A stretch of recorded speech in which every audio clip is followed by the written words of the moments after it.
Welcome to the Influency Podcast. I'm Hadar, and this is episode number 327. And today we are going to talk about fast English.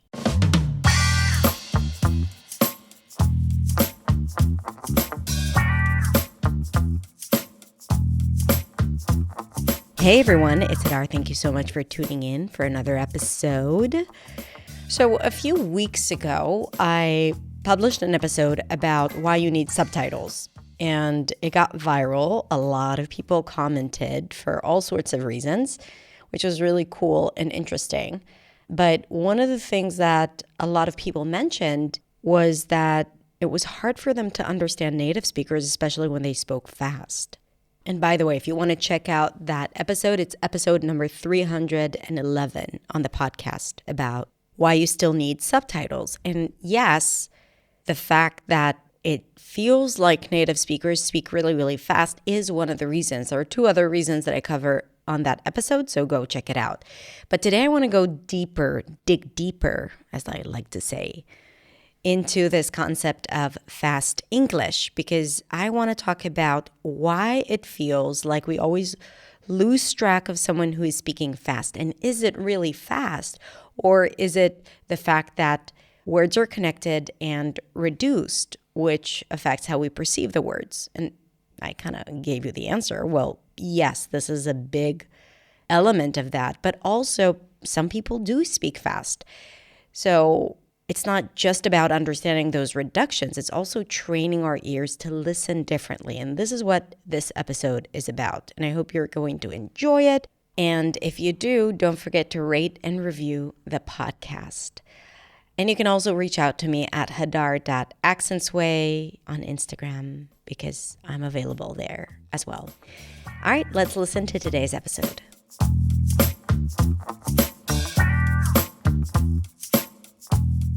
Do you sometimes feel like it's really hard for you to understand native speakers because they speak so freaking fast? Or maybe you want to start speaking a little faster and to play a bit more with your rhythm so you can sound more natural and more at ease when speaking.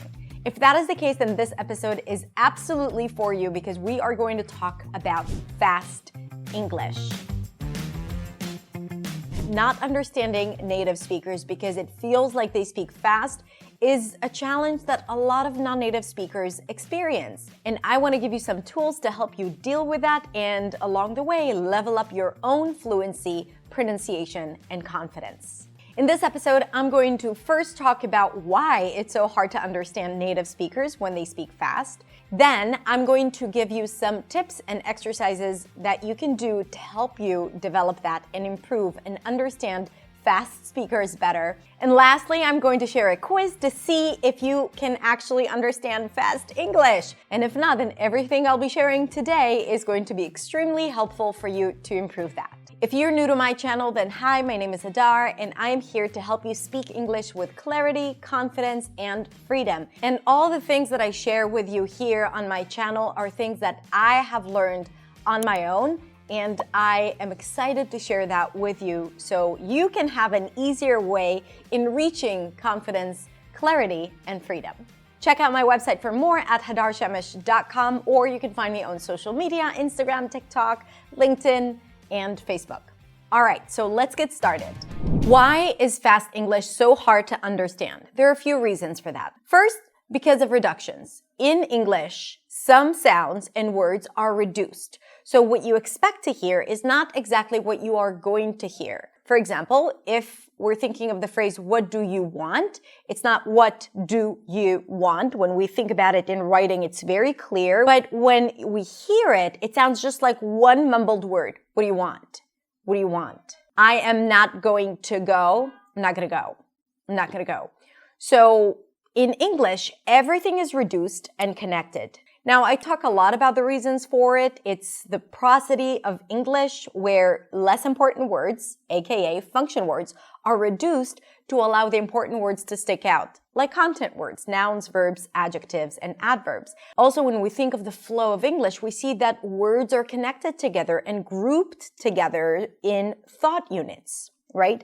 Everything within the sentence until there is a comma or a phrase or a clause.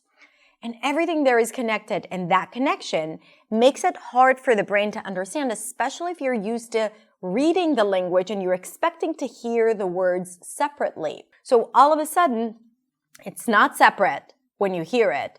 And words that you thought you knew, like the word of or from, all of a sudden sound like of and from, and do sounds like duh.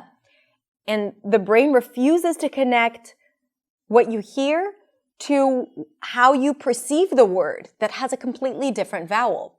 Another reason why it's important is because it's going to teach you how to listen and not just hear. Okay, there is a difference between hearing, where you hear basically everything, and how you're listening, which is what you're focusing on, or how you make sense of what it is that you're hearing. This type of work is going to help you understand how to listen, where to focus, how to sort out all the things that are not necessary, and only focus on what matters. And again, that as well is going to help you become a better communicator. All right, so now you're probably saying to yourself, okay, Hadar, I want to improve my ability to understand fast English and fast speech and to understand native speakers better. What do I do? So to improve your ability to understand fast speech, here are a few things you can do. First, you need to expose yourself as much as possible to spoken English. So listen to audiobooks, listen to podcasts, listen to movies and TV without subtitles, with the script, without the script. It doesn't matter, but you need to start training your ears to listen as much as possible. I also recommend to listen to different speakers who speak in different dialects, because that's how real life is, and you have a lot of different speakers. They don't all sound like the standard. And the more you expose yourself, you increase your ability to understand all different people around you, with different native accents and with non-native accents. And remember, all of that turns you into a great communicator. The next thing, and I've spoken a lot about this, if you want to improve your listening, it really has to go through your mouth. So practicing your own pronunciation, practicing reductions yourself, learning prosody, which is intonation, rhythm, stress, all of that, the melody of the language, how we reduce words. When you learn and practice it yourself, your brain is much more likely to remember it, to understand it, and then for you to be able to hear it. Now, when you learn pronunciation and prosody, focus on reductions. Focus on the difference between the stressed words and the unstressed words. Sounds are important, but understanding how you structure an entire sentence, how everything is grouped together, how words are connected is critical for your ability to understand other speakers, and in particular, fast English. So now it's quiz time. I'm going to play an audio and you are going to try to figure out what they say. And then we're going to analyze together and break it down piece by piece. Okay, open up your ears and let's listen to the clip. I'm going there, I'm in their faces, I'm talking to them. Some of them may follow me or know me already, but now I'm sitting there talking about Holocaust education and they're relating to it. Okay, let's play it bit by bit. Okay, let's listen to the first chunk. I'm going there, I'm going there, I'm going there. What did she say? Let's play it again. I'm going there. I'm going there. Going there. Notice that the going is the stressed word, so it's higher in pitch, it's more emphasized. So when we listen to the key words and we allow our brain to fill in the gaps. Second chunk. I'm going there, I'm in their faces. In their faces. In their faces. In their faces. Right in front of them. They can't avoid her. That's what she means. I'm in their face. In their faces. In their faces. By the way, if you want, you can always slow down the speed of this video, so it makes it easier for you to do this part of the process. I'm in their faces, I'm talking to them. Okay, what did she say here?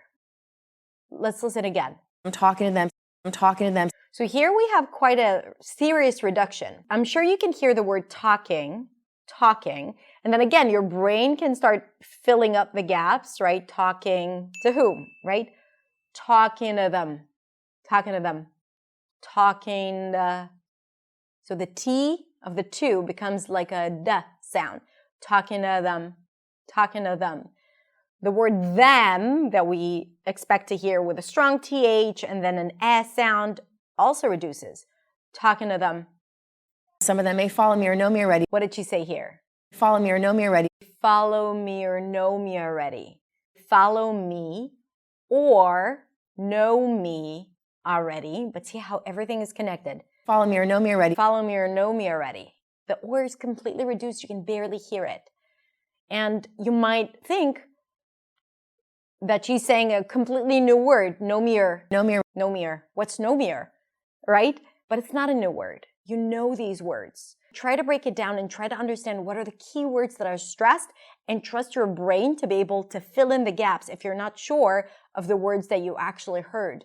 But now I'm sitting there talking about Holocaust education and they're relating to it. Okay, what did she say here? But now I'm sitting there talking about Holocaust education and they're relating to it. She really slowed down when she said the words Holocaust education. These are big content words and they're absolutely stressed. Holocaust education. But what happens before? Let's listen. Now I'm sitting there talking about Holocaust education. But now I'm sitting there. There was completely reduced.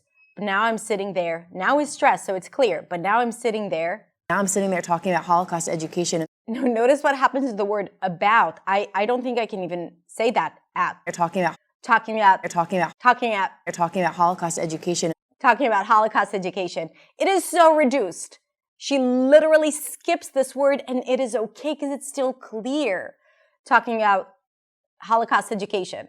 Now, I wouldn't encourage you to do that yourself. I don't think that we need to completely reduce those function words.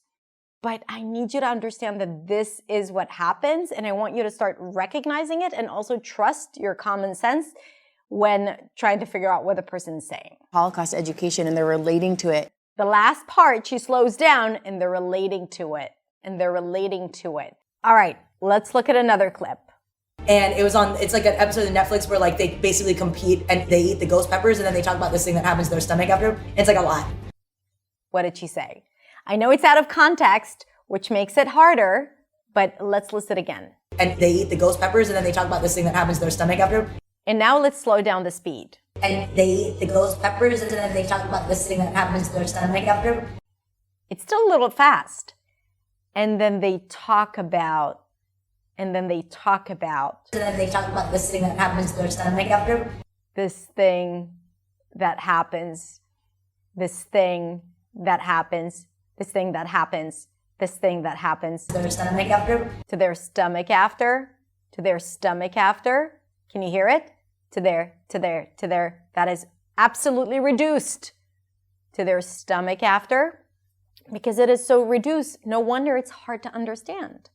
Let's listen to the entire chunk again. And they eat the ghost peppers and then they talk about this thing that happens to their stomach after. All right, now I wouldn't encourage you to say it at that speed, you don't have to, but it's a listening practice. And we need to start paying attention to the keywords and start recognizing what are the parts that are unclear. And as you can see, usually the parts that are a little less clear are the reduced parts. And those parts that connect keywords, but it sounds like it's just a continuation of the previous word or the beginning of the next word. And this is why it starts clashing and messing with our brain. All right, last clip for today. I'm fired out of it now, 10 down, 15 on them, I better dang bear on 15, I better dang bear on 15, 20, I better dang bear on 15, better dang bear on 20, down 5, better dang bear on 30, and 30, and 30, 25, better dang bear on 30.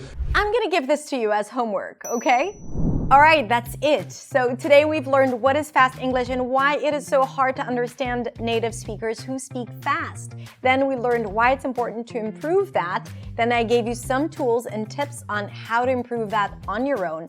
And finally, I shared a quiz where we tried to analyze fast English. So how did you do? Let me know in the comments below. If you enjoyed this video, then I have a series of additional videos about prosody, intonation, listening, fast speech, and more that I think you are going to love. So check all the links in the description below this video. Thank you so much for being here. If you enjoyed this video, please hit like and subscribe if you haven't yet.